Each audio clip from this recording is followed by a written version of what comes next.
So tier 4 seemingly coming out of nowhere, and a Christmas without all my loved ones. Spirits were low, but my Game Week 14 team did as much as they could to try and lift them.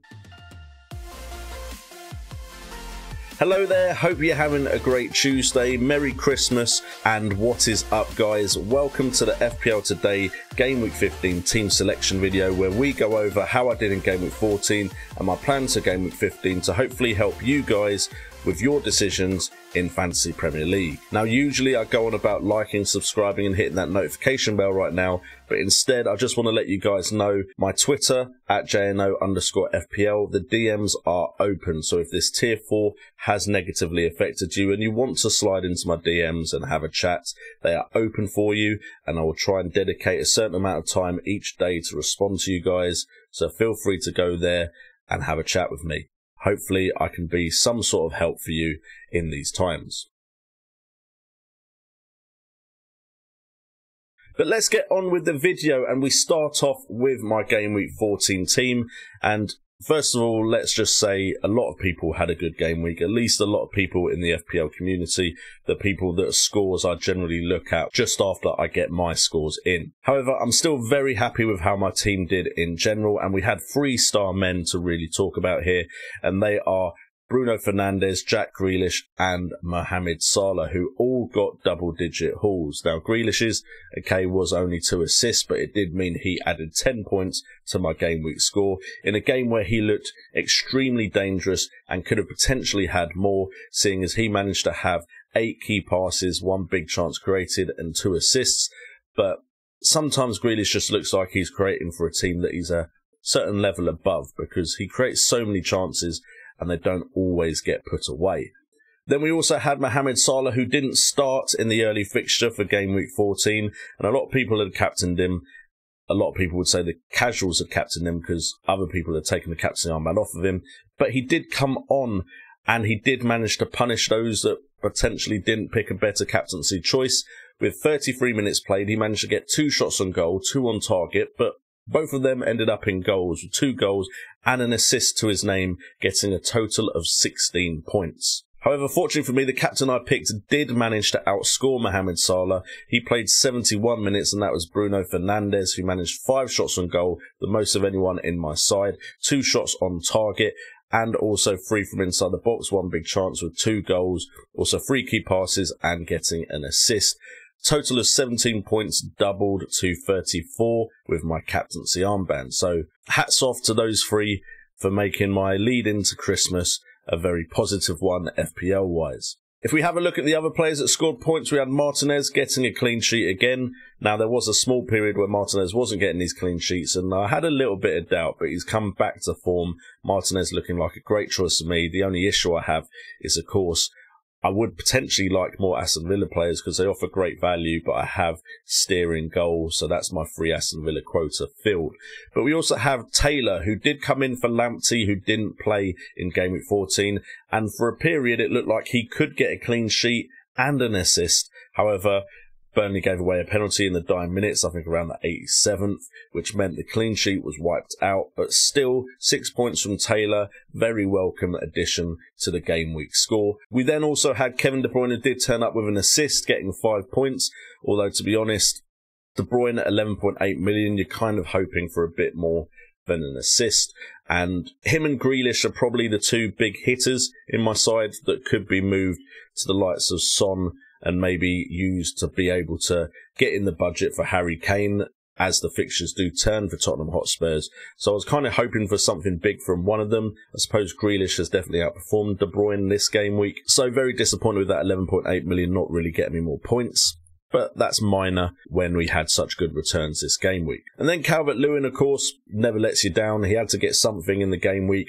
Very rarely does he blank, and he managed to get an assist in this game week, which was a nice little addition to my total points. However, Calvert-Lewin is also someone that could be on the brink of leaving my side if I really do want to bring in the likes of Harry Kane, because it's much easier to get from Calvert-Lewin to Harry Kane than it is Bamford or Adams. And speaking of Bamford and Adams, we go on to the players that didn't score any points for us, apart from the appearance points.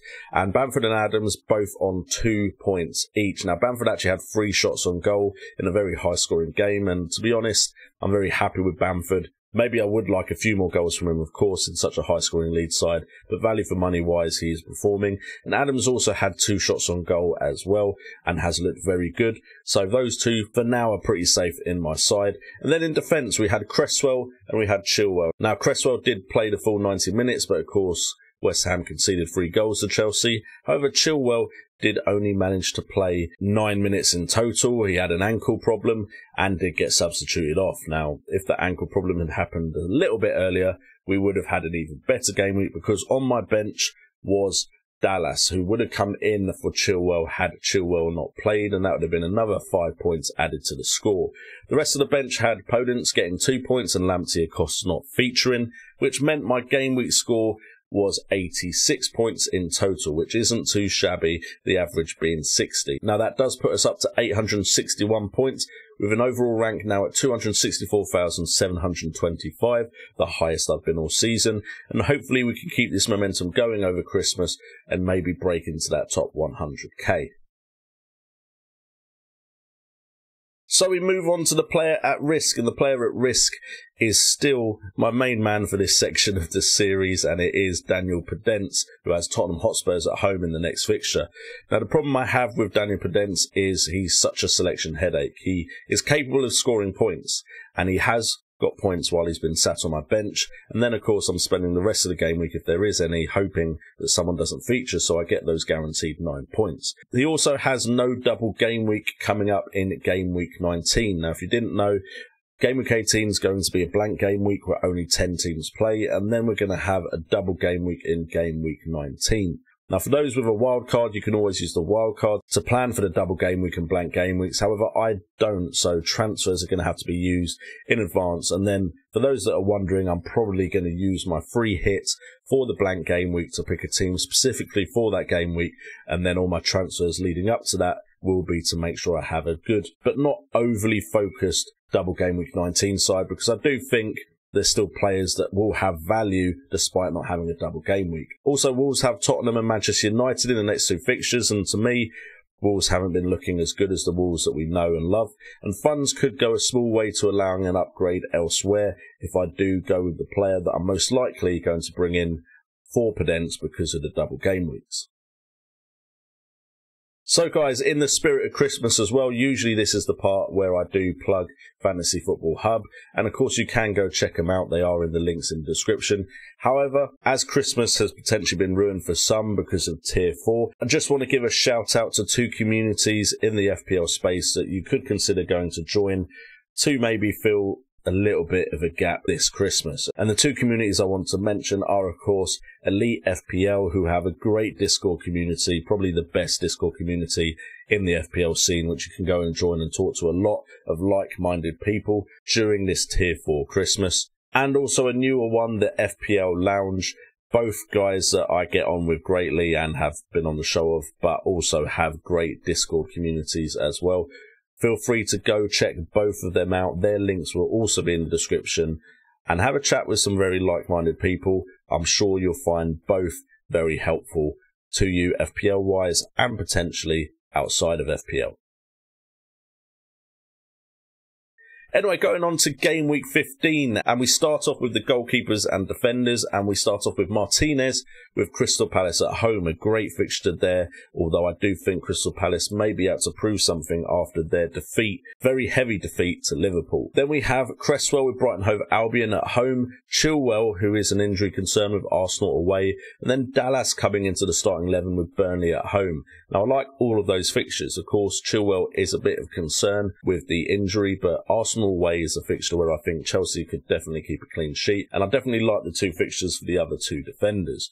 Moving on to the midfield, and we are going to put the captaincy armband most likely on Mohamed Salah with West Brom at home. Hopefully he's going to start in this game, although it doesn't seem to matter if he starts or not, going off of game week 14. The vice-captaincy being on Kevin De Bruyne with Newcastle at home, both very nice fixtures. Bruno Fernandes, our captain from last week, does have Leicester away. Leicester are one of those sides that could turn up and put in a great performance, but also could be a side that do crumble to Man United. So Fernandes wouldn't necessarily be a bad captain choice, but Leicester just have come off of that win against Tottenham Hotspurs, so not really in consideration for me. And then Grealish with Crystal Palace at home. Again, that's potentially a good fixture but I do worry of a bounce back from Crystal Palace. Then up front we have Bamford with Burnley at home, Calvert-Lewin with Sheffield United away, and Adams with Fulham away. Now, all of those fixtures look like potential good goal-scoring fixtures for these strikers, so I'm very happy with how my team is lining up for Game Week 15. That usually means it won't do as well as I think it will. And then on the bench we have Steer with Crystal Palace, Lamptey with West Ham, Podence with Tottenham, and Taylor with Leeds United. Now, the plus with this starting 11 is we do actually have a decent amount of them that have a double game week going into Game Week 19. Now, the only ones that don't are, of course, the Aston Villa boys, which is 3 of them, one being a reserve goalkeeper, but Martinez and Grealish don't have a double game week in Game Week 19. Lamptey doesn't have a double game week either. Kevin De Bruyne doesn't, Podence, and then also Calvert-Lewin. Now, that's why Podence is the most likely transfer for me. I still have 2 transfers, but I'm probably going to keep banking them because Kevin De Bruyne's fixture looks good, as does Grealish's. Calvert-Lewin also with a good fixture. And Lamptey, I suppose I could change now if I hear anything going into Game Week 15, but for now I might hold the transfer until next game week.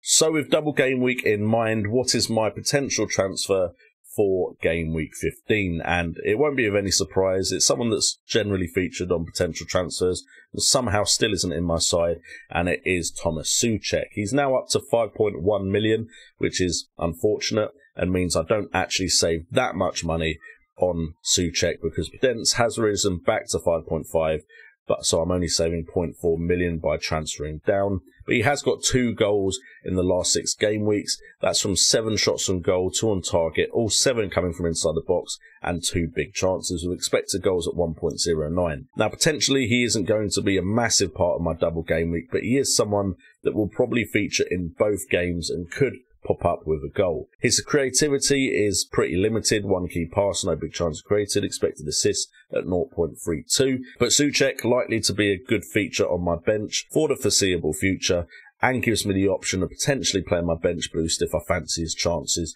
in the double game week. Anyway guys, that is it for this video, so thank you so much for tuning in. Again, hopefully you have a great day today and have a very good Christmas, or as good of a Christmas as you can possibly make it. And also, do feel free to go to Twitter and DM me if you want to have a chat during this Tier 4 lockdown Christmas, and I'll try to respond to as many of you as possible. With all that being said, I've been JNO, this has been FPL Today, and remember, it's all about the game.